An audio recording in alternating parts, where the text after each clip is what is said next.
Imaginez ceci. Un éclaireur samouraï solitaire pendant la bataille de Sekigahara, en 1600, progressant dans un labyrinthe de sentiers de montagne couverts de brume.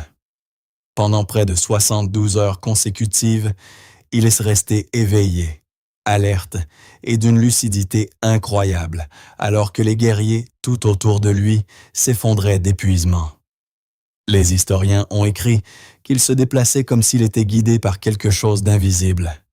Un feu intérieur, une force cachée. À l'époque, personne ne pouvait expliquer comment un seul homme avait survécu à ce dédale. Mais nous savons aujourd'hui qu'il portait un secret vieux de 400 ans au cœur de sa propre respiration. Laissez-moi vous poser une question. Vous êtes-vous déjà poussé à bout, au point que votre esprit semble s'éteindre avant votre corps? Car si un samouraï pouvait maintenir une conscience parfaite au seuil de la mort, que pourriez-vous débloquer en seulement 90 secondes? Voici la partie qui m'a le plus secoué. Les chercheurs modernes affirment qu'un rythme respiratoire spécifique peut augmenter la concentration et les performances cognitives de plus de 200%. Quand j'ai lu cela, je n'y ai pas cru, pas avant de l'avoir essayé moi-même. Et le samouraï. Il possédait déjà ce rythme. Il l'appelait Ibuki, une respiration vive et rythmée qui agissait comme une arme invisible, faisant circuler le ki pur à travers le hara. Le centre du ventre qui gouvernait leur énergie, leur clarté et leur esprit. En commençant à pratiquer cette même respiration, j'ai ressenti la première étincelle de ce que ces guerriers ont pu ressentir. C'était comme si quelqu'un avait tamisé une pièce bruyante pour n'allumer qu'un seul faisceau lumineux et intense de conscience. Et tout commence par la façon dont vous respirez, pas par la façon dont vous combattez. 2. Avant d'en arriver au secret lui-même, nous devons retourner dans le paysage où il est né. Nous sommes en l'an 1600. Le Japon est à l'aube d'une transformation, une nation divisée entre des factions rivales, chacune se préparant à ce qui allait devenir la bataille de Sekigahara, l'affrontement qui déciderait du sort du pays tout entier. L'air à l'aube était épais de brouillard et de l'odeur métallique de l'anticipation. Les soldats des armées de l'Est et de l'Ouest se rassemblaient dans les vallées, leurs armures grinçant, leurs chevaux agités, leur respiration visible dans l'air froid du matin. Les gens savaient que cette bataille ne façonnerait pas seulement une journée, elle façonnerait des siècles. Je me souviens de la première fois où j'ai lu les récits historiques de ce matin-là. Le terrain lui-même était décrit comme un labyrinthe vivant, des sentiers étroits coupant à travers les forêts, des virages soudains, des falaises cachées derrière des rideaux de brume. Des messages devaient être livrés, des stratégies devaient être exécutées, des éclaireurs devaient se déplacer sans être vus. Un seul faux pas, et un guerrier pouvait disparaître dans une embuscade ennemie ou perdre des heures à errer dans des sentiers de montagne déroutants. Cet environnement était brutal, non seulement pour le corps, mais aussi pour l'esprit. La fatigue était une arme. Se perdre était une condamnation à mort. Et pourtant, certains survécurent grâce à une clarté et une discipline pure. Une clarté aiguisée par une méthode dont la plupart des gens modernes n'ont même jamais entendu parler. Alors que les armées s'affrontaient et que le chaos tonnait dans la vallée, quelques guerriers d'élite utilisaient une technique pour maintenir une concentration inébranlable. Même quand la terre tremblait sous la marche de dizaines de milliers de soldats, même quand l'épuisement pesait sur leur haut, ils conservaient une sorte de calme intérieur. Je me demandais autrefois, comment quelqu'un pouvait-il maintenir un tel niveau de conscience dans de telles conditions? Et plus je cherchais, plus cela devenait clair. Il y avait quelque chose de caché sous la surface de ces histoires, quelque chose de bien plus puissant que la chance ou l'instinct. 3. Parmi les nombreux guerriers qui traversèrent le brouillard de Sekigahara, un nom apparaît à maintes reprises dans les chroniques moins connues, Sakon Tadakatsu. Ce n'était pas un général célèbre. Ce n'était pas un duelliste légendaire. C'était un éclaireur. L'un des rares à qui l'on confiait la navigation dans le labyrinthe montagneux, transportant des renseignements cruciaux entre les unités fragmentées de l'armée de l'Est. Des témoins écrivirent que Sakon se déplaçait avec un regard aussi brillant que l'aurore, même après des jours sans repos. Tandis que d'autres faiblissaient, il marchait comme s'il était guidé par quelque chose d'intérieur, quelque chose de plus profond que le muscle ou l'endurance. Pendant longtemps, on a supposé qu'il s'agissait d'une mythification, une exagération héroïque, mais dissimulée dans de vieux manuscrits. Ryu et des parchemins martiaux se trouvait l'explication qui remettait tout en perspective. Sakon pratiquait l'ibuki, non pas la respiration méditative douce dont parlent les pratiquants modernes, mais la forme guerrière originelle, vive, délibérée, rythmée et puissante. Une sorte de respiration conçue non pas pour vous calmer, mais pour vous éveiller, pour enflammer votre ki, pour trancher la fatigue comme une lame tranche une armure. Dans un récit de reconstitution, Sakon est décrit assis sous un cèdre, quelques minutes avant d'effectuer l'une des traversées les plus risquées du champ de bataille. Il inspira par le nez jusqu'à ce que son ventre se gonfle comme un tambour. Il retint son souffle, non pas dans sa poitrine, mais bas, profondément au centre. Puis il relâcha sa respiration en un long flux contrôlé qui formait de la buée dans l'air froid du matin. Il recommença, encore et encore, chaque cycle l'aiguisant, au lieu de le détendre. Il ne méditait pas, il se préparait, il chargeait une arme invisible logée à l'intérieur de ses propres poumons. Quand j'ai lu cela pour la première fois, je me souviens avoir marqué une pause, ressentant une étrange attirance dans ma poitrine. Ce n'était pas seulement une technique, c'était une compétence de survie, un outil de champ de bataille, un secret vieux de 400 ans conçu pour garder les guerriers éveillés, orientés et pleinement vivants, même quand leur monde s'effondrait autour d'eux. Plus je fouillais dans les vieux écrits, plus je réalisais que l'ibuki n'était pas seulement une respiration. C'était un pont entre l'endurance physique et la conscience inébranlable. Entre le corps et le ki. Entre la clarté et le chaos. Et j'ai commencé à me demander si cette technique a permis à un homme comme Sakon de rester stable pendant 72 heures de danger, que se passerait-il si je l'essayais moi-même? 4. La première fois que j'ai essayé l'ibuki, je n'en attendais pas grand-chose. J'avais lu les récits, j'avais étudié les parchemins, mais l'histoire semble toujours plus grande que nature, comme appartenant à des gens plus forts, plus courageux ou plus disciplinés que nous. Pourtant, quelque chose dans l'histoire de Sakon m'a marqué. L'idée qu'une seule respiration, répétée avec intention, puisse maintenir un guerrier éveillé pendant 72 heures, cela semblait impossible. Mais cela sonnait aussi comme un défi. Alors une nuit, alors que je livrais bataille sur mon propre champ de bataille moderne, un projet en retard, un esprit fatigué, un écran d'ordinateur me brûlant les yeux. J'ai décidé d'essayer. Je me suis assis bien droit, j'ai placé une main sur mon ventre, comme le décrivaient les anciens manuels de Ryu, et j'ai commencé la première inspiration. C'était étrange. La respiration ne semblait pas paisible. Elle semblait chargée, pas comme la méditation, plutôt comme si l'on allumait un fourneau quelque part au plus profond de mon abdomen. À chaque cycle, mon esprit devenait plus clair, pas plus calme, plus clair. C'était comme si quelqu'un essuyait la buée sur la lentille de ma conscience. Je pouvais soudainement ressentir le centre de mon corps, l'endroit que les samouraïs appelaient le hara. Et il y avait une sensation dont je n'avais fait que lire l'existence.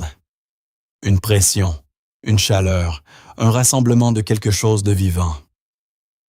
Était-ce le ki, Je ne sais pas. Mais il se passait bel et bien quelque chose. Après 3 minutes, la fatigue dans mes yeux s'est estompée.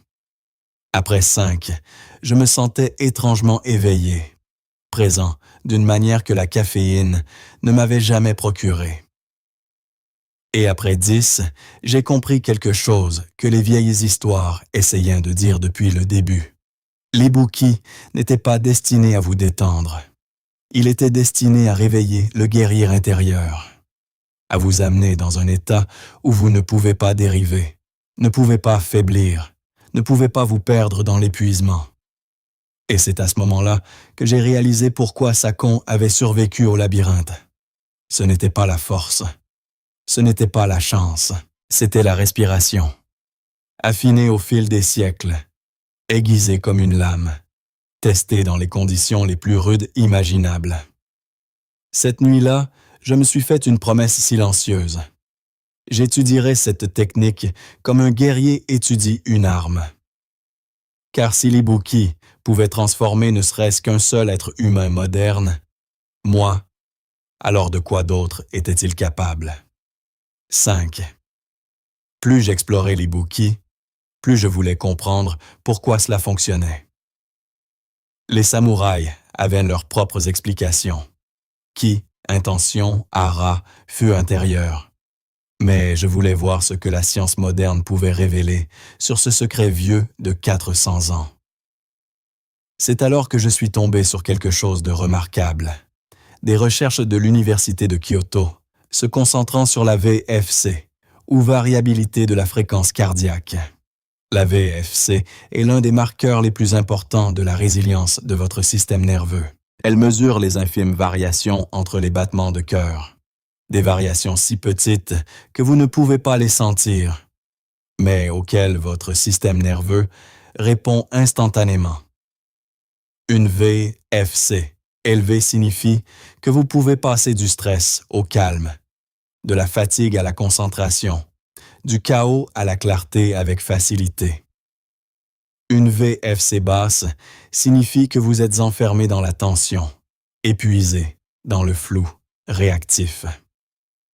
Les chercheurs de l'Université de Kyoto ont découvert que des cycles spécifiques d'inspirer, bloquer, expirer, des schémas presque identiques au cycle Ibuki décrit, déclenchaient des augmentations rapides de l'activité parasympathique. En termes simples, votre cerveau devient plus affûté, votre corps plus stable, votre conscience plus vive. Quand j'ai lu les données, j'ai ressenti le même frisson qui m'avait parcouru l'échine lorsque j'avais lu pour la première fois l'histoire de Sakon. Une étude a montré qu'en 90 secondes, la VFC pouvait grimper de manière significative. Une autre a révélé que des expirations concentrées augmentaient l'attention soutenue bien plus efficacement que la caféine ou les pauses de repos. Ils n'étudiaient pas les samouraïs, ils étudiaient le souffle. Mais la corrélation était indéniable. Quand j'ai comparé les découvertes modernes avec les vieux parchemins, les similitudes étaient presque troublantes. Les samouraïs décrivaient une sensation de calme intérieur affûtant le monde extérieur. Les chercheurs de Kyoto décrivaient un état de préparation attentionnelle accru. Deux langages séparés par des siècles, pointant vers la même vérité. Pour le visualiser, imaginez deux graphiques. Dans le premier graphique, la ligne de base de la VFC avant le travail respiratoire semble dentelée, instable. Comme quelqu'un essayant de se tenir debout sur des pierres mouvantes. Votre attention vacille, vos pensées s'éparpillent, votre énergie se vide, sans prévenir. Dans le deuxième graphique, pris juste après une séance de respiration rythmique, le motif s'adoucit et s'élargit. Les sommets sont plus hauts, le rythme plus régulier. C'est la différence entre une bougie vacillante et une flamme constante. Quand j'ai vu ces graphiques, j'ai compris quelque chose de profond. Les samouraïs ne puisaient pas dans la magie. Ils puisaient dans la biologie. Une biologie que nous avons oubliée, mais qu'ils maîtrisaient. Et soudain, L'image de Sakon se déplaçant dans le brouillard ne semblait plus mythique. Elle semblait scientifique, mesurable, reproductible. Elle semblait humaine. 6. Maintenant que nous comprenons à la fois l'histoire et la science, laissez-moi vous emmener au cœur de la pratique elle-même. Voici la structure originale de l'ibuki, préservée dans les traditions martiales et confirmée par la physiologie moderne. Quand je l'ai apprise, j'ai réalisé pourquoi les samouraïs la considéraient non seulement comme une technique, mais comme une discipline interne. Une arme invisible forgée à partir du souffle. L'ibuki comporte 3 étapes. Simple sur le papier, transformateur dans la pratique. La clé n'est pas la complexité, c'est la précision.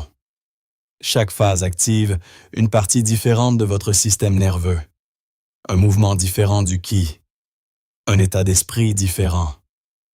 Et quand elles s'enchaînent, quelque chose en vous change. La première étape est l'inspiration. Vous inspirez brusquement par le nez, en laissant l'air descendre bas dans le ventre, pas la poitrine. Votre abdomen se soulève comme s'il se remplissait, comme si vous puisiez de la puissance directement dans votre hara. Quand vous le faites correctement, il y a un sentiment d'expansion, une pression qui éveille le centre de votre corps. Imaginez Sakon sous le cèdre faisant exactement cela, se préparant à traverser le champ de bataille. La deuxième étape est la rétention. Cette partie est courte, juste assez pour sentir un rassemblement d'énergie, pas une tension. Les samouraïs croyaient que ce moment collectait le ki, le ramenant vers l'intérieur pour un battement de cœur avant qu'il ne soit libéré. Et en termes modernes, cela prépare le nerf vague pour la longue expiration contrôlée qui suit. La troisième étape est l'expiration. Par la bouche, douce mais délibérée. Pas un soupir, pas un souffle brusque, mais une libération constante, comme faire de la buée sur un miroir au ralenti. C'est là que le corps bascule. C'est là que l'esprit s'aiguise. C'est la partie que les chercheurs de Kyoto ont jugée la plus responsable de l'augmentation de la VFC. Quand je l'ai pratiqué pour la première fois, l'expiration ressemblait à un mince filet de chaleur quittant mon corps, emportant la tension avec lui. Si vous débutez avec l'ibuki, essayez de vous concentrer sur ce que chaque phase fait ressentir. L'inspiration est l'éveil, la rétention est le rassemblement, l'expiration est la libération. Ensemble, elles créent un flux qui semble à la fois ancien et étrangement familier, comme si votre corps avait toujours su comment faire cela, mais que vous l'aviez oublié quelque part en chemin. Plus je pratiquais ces 3 étapes, plus je comprenais comment un éclaireur pouvait garder son orientation dans un labyrinthe de montagnes, comment un guerrier pouvait rester stable dans le chaos, comment un humain pouvait rester éveillé pendant 72 heures sans se perdre lui-même. Parce que l'ibuki ne change pas seulement votre respiration, il change l'espace à l'intérieur de votre esprit. Sept. Maintenant, je veux vous guider à travers l'expérience sensorielle de l'ibuki.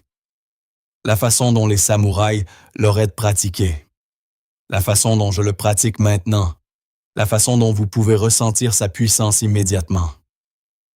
C'est là que la technique cesse d'être une idée et devient quelque chose de vivant à l'intérieur de votre corps.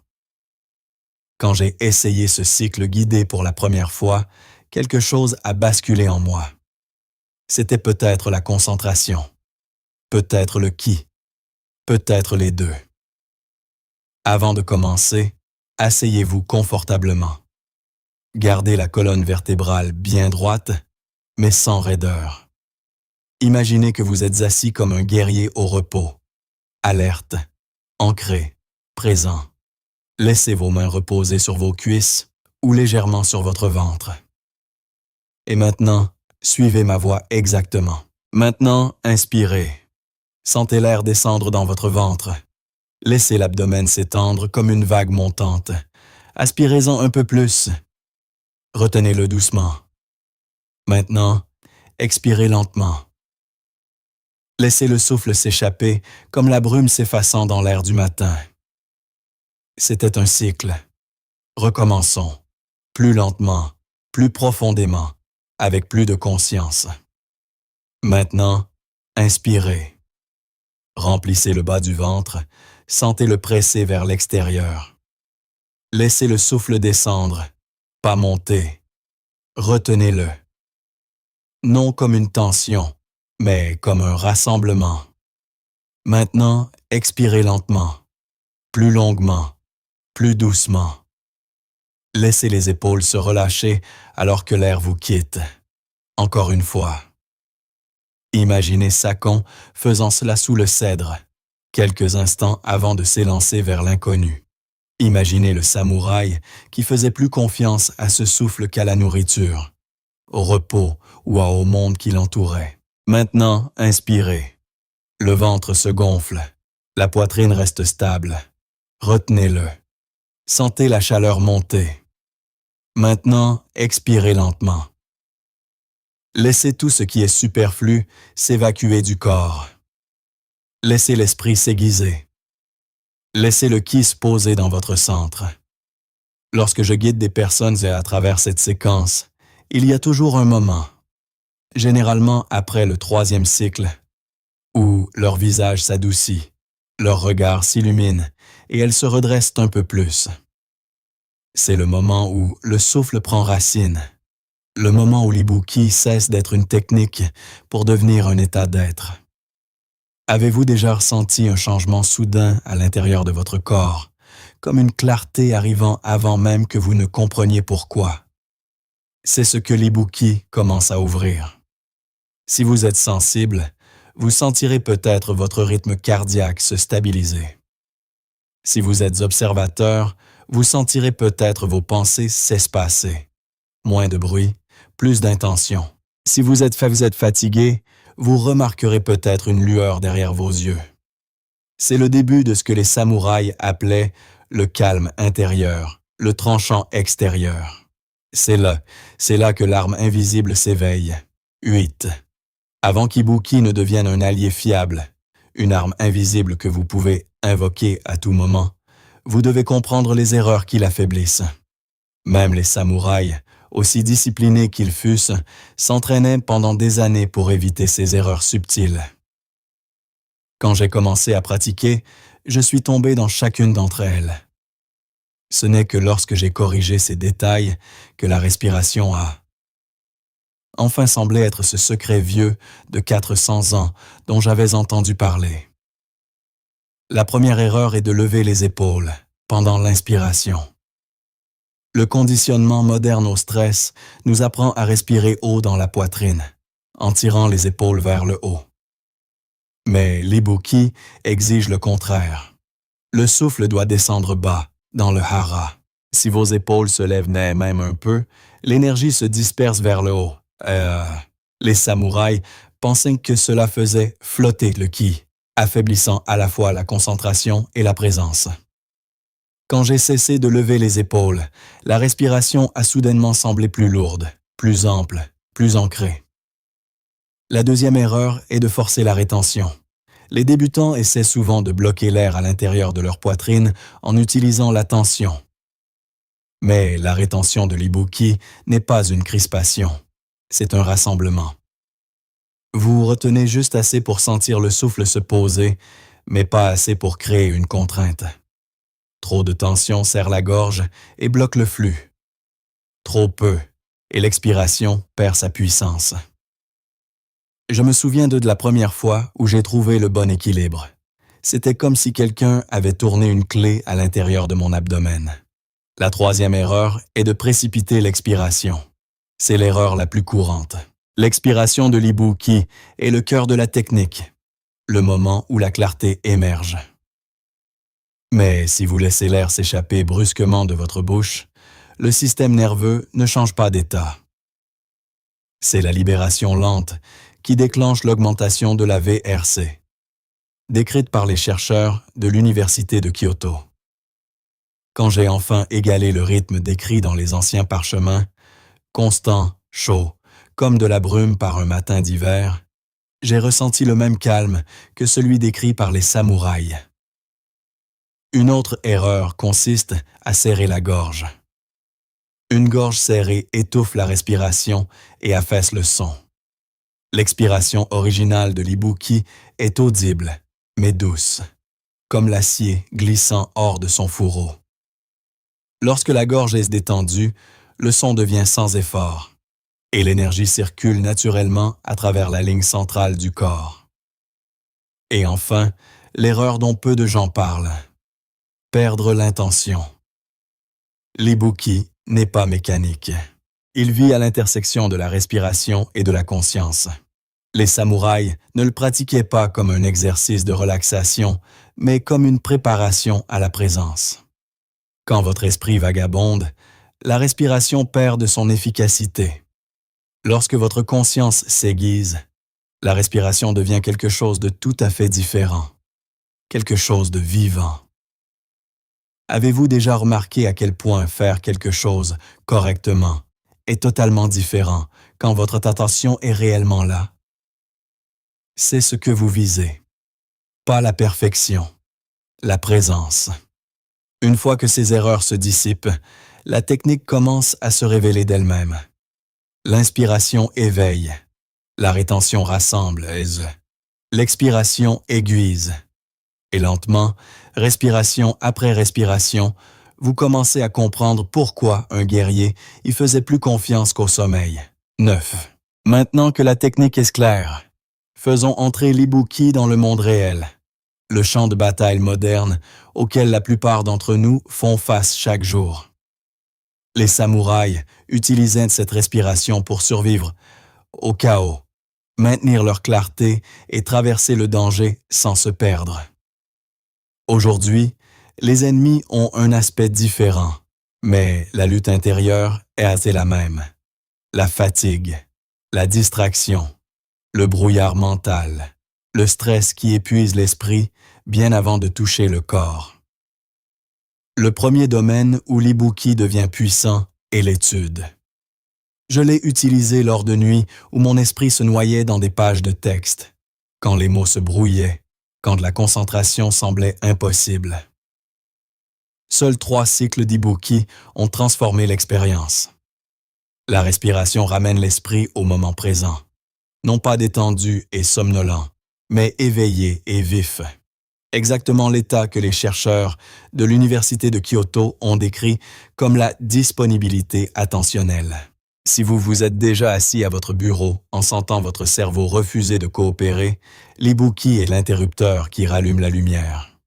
Le deuxième domaine où il excelle est le travail, particulièrement lors des transitions. La plupart des gens ne réalisent pas à quel point le changement de tâche génère une friction mentale. Email, réunion, résolution de problèmes. Chacun exige un type de concentration différent. L'ibuki réinitialise votre état interne en moins d'1 minute. Je l'ai utilisé entre 2 appels, avant des présentations importantes, même en sortant un instant pour retrouver de la clarté. L'expiration traverse le bruit. L'inspiration aligne l'esprit. Et la rétention resserre la concentration comme on tend un arc. Le troisième domaine est celui du sport et du mouvement. Les samouraïs utilisaient l'ibuki pour stabiliser le corps sous la pression. Et le même effet apparaît dans la pratique moderne, avant une course, avant de soulever des poids, avant un combat. L'ibuki stabilise le système nerveux. Il calme le bruit et aiguise l'intention. Je me souviens l'avoir utilisé avant une séance d'entraînement particulièrement difficile. Un moment où le doute criait plus fort que la confiance.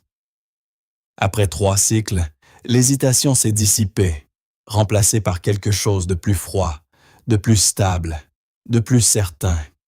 Ce n'était pas de l'exagération, c'était de la clarté. Avez-vous déjà eu l'impression que votre corps était prêt, mais que votre esprit était dispersé? Cet écart est l'endroit où l'ibuki devient transformateur. Il jette un pont entre la préparation physique et la présence mentale. la respiration liant à nouveau les deux moitiés de vous-même.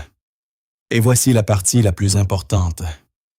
L'ibuki ne nécessite pas 20 minutes, ni des bougies, ni des pièces calmes.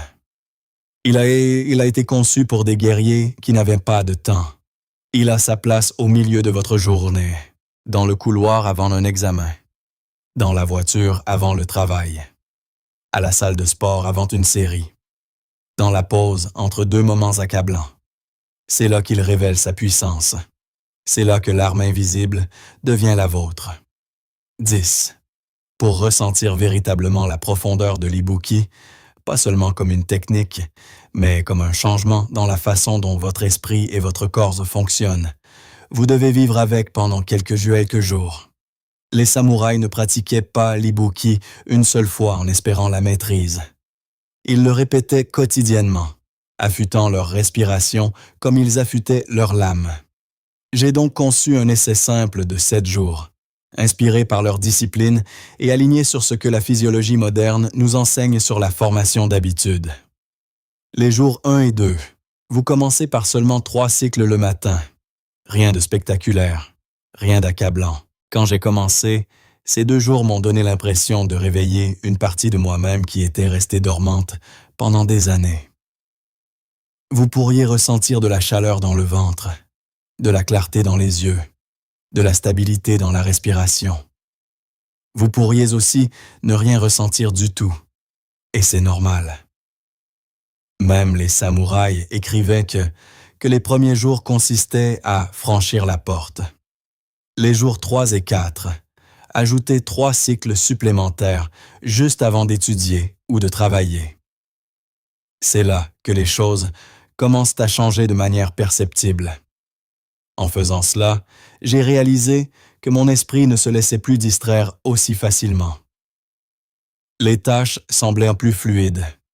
Mon attention ne s'effilochait plus comme d'habitude. La longue expiration, celle-là même mise en avant par les études sur la VFC de l'Université de Kyoto, a créé une sorte de stabilité interne que je n'avais jamais connue avec la caféine ou le sommeil. Cela ne m'a pas surexcité, cela m'a ancré. Au jour 5, quelque chose d'intéressant se produit. Vous n'avez plus besoin de vous souvenir de l'ibuki. Votre corps le réclame. Votre respiration l'appelle. Les moments de fatigue deviennent des déclencheurs. Les moments de stress deviennent des invitations. Je me souviens m'être assis pour écrire le 5e jour et m'être surpris à pratiquer l'ibuki automatiquement. Comme si mon corps savait qu'il avait besoin d'alignement avant même que mon esprit ne s'en rende compte. Les jours 6 et 7, la transformation devient plus claire. Utilisez un seul cycle d'ibuki chaque fois que votre concentration flanche. Cela peut être 2 fois par jour. Cela peut être 10. Vous ne vous forcez pas. Vous répondez au moment présent. Les samouraïs appelaient cela « respirer selon les besoins du champ de bataille ». Et cette expression prend tout son sens après l'avoir vécue. Au 7e soir, j'ai remarqué quelque chose qui m'a surpris. Mon état de base était différent, plus calme, sans être léthargique. Alerte, sans être tendu. Il y avait de l'espace entre mes pensées. Et dans cet espace, les décisions devenaient plus faciles, les réactions plus douces, la conscience plus lumineuse. Avez-vous déjà passé une semaine pour réaliser, discrètement, que vous étiez une meilleure version de vous-même qu'il y a 7 jours? C'est ce que crée l'essai Ibuki, un affûtage progressif, non pas de la force ou de la vitesse, mais de la présence. Ce voyage de 7 jours ne consiste pas à maîtriser une technique de respiration. Il s'agit de se souvenir d'une capacité que vous possédez déjà. Une capacité que les anciens guerriers exploitaient. Une capacité que votre propre biologie soutient. Une capacité qui revient dès que vous respirez avec intention. Et une fois que vous le ressentez, ne serait-ce qu'une fois, vous comprenez pourquoi l'ibuki n'était pas seulement une méthode. C'était un compagnon, une discipline, une façon de traverser le monde avec clarté quand les autres le traversaient en aveugle. 11. Alors que le rythme de 7 jours s'installe dans votre vie, quelque chose de plus profond commence à se déployer. Quelque chose que les samouraïs comprenaient bien avant que la science ne puisse l'expliquer. Ils croyaient que le souffle était le pont entre le physique et l'invisible, entre le corps et le ki, entre la bataille extérieure et la bataille intérieure. Et quand vous vivez avec l'Ibuki assez longtemps, vous commencez à comprendre pourquoi ils le traitaient non seulement comme un entraînement, mais comme une discipline spirituelle. Pour les guerriers de Sekigahara, l'Ibuki était plus que de la survie. C'était un alignement. Alignement avec le but. Alignement avec la conscience. Alignement avec le centre paisible à l'intérieur de chaque être humain qui reste stable même quand le monde est en plein chaos. Lorsque j'ai franchi cette phase de pratique, j'avais moins l'impression d'exécuter une technique que de me souvenir d'une manière d'être. Mon esprit ne s'emballait plus comme avant. Les décisions ressemblaient moins à des obstacles et plus à de doux mouvements d'attention. Le monde n'a pas ralenti, mais le bruit en moi, oui. J'ai compris pourquoi les anciens textes d'arts martiaux décrivaient le Bemes, l'Ibuki comme l'instant où la lame devient la main et la main devient l'esprit. La science a ses propres explications pour cela. Un travail respiratoire régulier tonifie le nerf vague, augmente la VRC, renforce la résilience. Mais l'expérience elle-même est quelque chose que le langage peine à capturer. Ce n'est pas du calme, ce n'est pas de l'énergie. C'est une sorte de clarté qui semble plus ancienne que vous. Les samouraïs écrivaient que lorsque l'Ibuki est maîtrisé, le kei se dépose dans le hara comme une lanterne placée au centre d'une maison. Les murs ne changent pas, les pièces ne changent pas. Mais soudain, il y a de la lumière partout. Et c'est ainsi que l'on ressent les effets à long terme. Vous ne contrôlez pas le monde. Vous illuminez simplement votre chemin à travers lui. Avez-vous déjà ressenti un moment où tout en vous s'est aligné si parfaitement que l'effort et l'aisance sont devenus la même chose? Ce moment rare est ce que l'Ibuki nourrit jusqu'à ce qu'il devienne un compagnon silencieux et fiable. Avec le temps, le souffle devient non seulement un outil, mais une façon de se comporter. Vous marchez différemment. Vous pensez différemment. Vous répondez différemment. Parce que l'Ibuki vous enseigne quelque chose de profond. La clarté n'est pas une humeur. La clarté est une pratique. Et c'est ainsi qu'un secret vieux de 400 ans vit encore dans un corps moderne, silencieux, puissant, invisible. 12.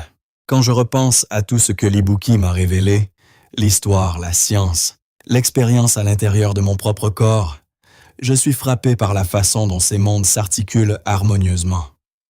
Un souffle né sur un champ de bataille en 1600, affiné par des guerriers qui vivaient et mouraient par leur vigilance, et redécouvert des siècles plus tard à travers des graphiques de VRC et des recherches sur le système nerveux. Il semble presque poétique que quelque chose d'aussi ancien s'insère si parfaitement dans le cadre de la physiologie moderne. But, ce qui me marque le plus profondément, ce ne sont pas les données, ni même les reconstitutions historiques. C'est la prise de conscience que l'Ibuki jette un pont entre deux vérités humaines qui ont toujours existé. Le besoin de clarté et la réalité du chaos. Chacun d'entre nous se réveille chaque jour et entre sur son propre champ de bataille. Responsabilité, attente, pression, incertitude. Le brouillard de Sekigahara a un aspect différent aujourd'hui, mais il nous entoure toujours. Quand je respire avec l'Ibuki, je ressens un lien direct entre ma vie et la leur. L'inspiration qui éveille, la rétention qui rassemble, l'expiration qui aiguise.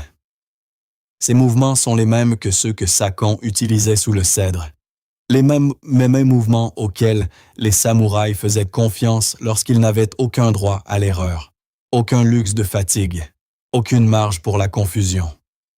Et je trouve du réconfort dans cette continuité. Réconfort de savoir que la clarté n'est pas un don, mais un art. Réconfort de savoir que la présence n'est pas de la chance, mais de la pratique. Réconfort de savoir que même à travers 4 siècles, le corps humain répond toujours au même appel. Avez-vous déjà ressenti une connexion avec quelque chose de plus ancien que vous? Quelque chose qui donnait à vos propres luttes un sentiment moins isolé, plus universel. C'est ce que l'Ibuki offre. Un rappel que la résilience n'est pas inventée, elle est héritée. Alors que j'emporte ce souffle dans ma vie quotidienne, j'ai moins l'impression d'adopter une technique que de rejoindre une lignée. Une lignée de guerriers, de penseurs, de moines, de scientifiques. Tous ceux qui ont un jour cherché le centre paisible en eux-mêmes quand le monde exigeait plus que ce que leur esprit fatigué pouvait offrir. Et dans cette lignée, le souffle devient plus que de l'air. Il devient une direction, une promesse, un chemin vers l'avant à travers n'importe quel labyrinthe, ancien ou moderne. 13.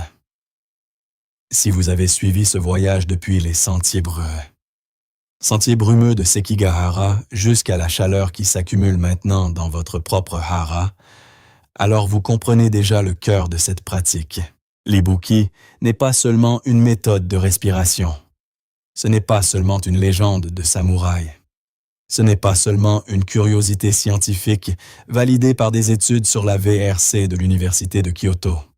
C'est un rappel que la clarté est toujours à portée de main, que l'arme invisible que vous recherchiez se trouve à l'intérieur de votre poitrine depuis le jour de votre naissance, que le secret de 400 ans que les guerriers portaient sur les champs de bataille peut vous aider à naviguer dans votre propre labyrinthe. Que ce labyrinthe soit le stress, la distraction, l'épuisement ou simplement le poids d'être humain. Et maintenant, je veux vous inviter à aller plus loin.